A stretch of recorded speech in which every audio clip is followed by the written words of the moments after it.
I was originally a hotel manager. I managed hotels in Japan and in the United States, and I love doing that. I thought I'd do that for the rest of my life, actually. And then I got laid off because of COVID, and I had to think, what the heck am I going to do next? At the time that I got laid off, I was actually in Hawaii and I didn't qualify for unemployment and I just really was hurting for money. So I decided to become a real estate agent, really for no reason except that was what was available. And I thought, okay, let me try to do this. Knew some things about social media because I had done it at the big hotels that I worked for. So I started posting and doing stuff for myself, which I had never done before. I was the guy who didn't really like social media. I'd post maybe once every year, literally. And it wouldn't even be me, it'd be like of a sunset. I ended up doing $3 million of sales here in Hawaii in my first year as a real estate agent. Had a lot of success. And I said, wow, I'm pretty good at social media. I know a couple things. So I started helping a few people and a few more, and then started charging. And after a year, it's become my full-time thing. I no longer do real estate. I'm a full-time social media coach and content creator. I became a real estate agent brand new, created my social media profiles. Like I said, I knew some things about social media. So I had a strategy and I just started getting out there. And all of a sudden one day, this person messages me online and they say, Alex, we should talk sometime. And I responded,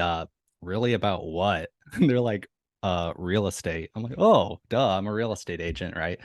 So I'm like, okay, sure, let's talk. So we're talking, going back and forth, and they say, okay, we're flying in January of 2021. Can you meet us? And I said, of course, yeah. So I went to the airport, picked them up from the airport. We're going to drive and look at our first house. They say, tell us a little bit about yourself, Alex. Oh, I'm Alex. I was a hotel manager. I lived in Japan, lived in here, there. And the husband stops and he scratches his head and he goes, when were you in the Navy? And I'm like, I've never been in the Navy. And the husband's like, really? Because Scott so and so said you guys were Navy brothers. Don't you know who Scott so and so is?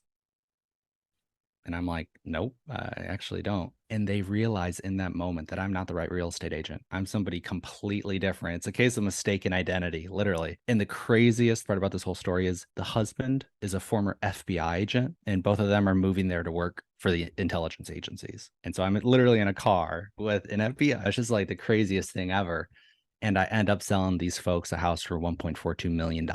And I made more money in that single transaction than I did the entire previous year, and changed my life just like that in one moment, one connection. It's not even like, oh, unlikely things would happen. That's an absurd thing to happen, that you trick an FBI agent into being his real estate agent. It's more, yeah, it's kind of an absurd thing. If I didn't live it, it would be totally unbelievable, but it's true. These are really the most gracious, nicest people. At the very end, once I hand them the keys to their house, they go, okay, Alex, we've been waiting this whole time. How many houses have you sold before? And I'm like, you can't lie to the FBI. So I'm like, actually, this is my first one ever. And the wife starts crying. The husband shakes my hand. He goes, you did such an amazing job. We knew it was your first one. And we couldn't be happier. And they're like my Hawaii parents here. Everything turned out great. They got the perfect house.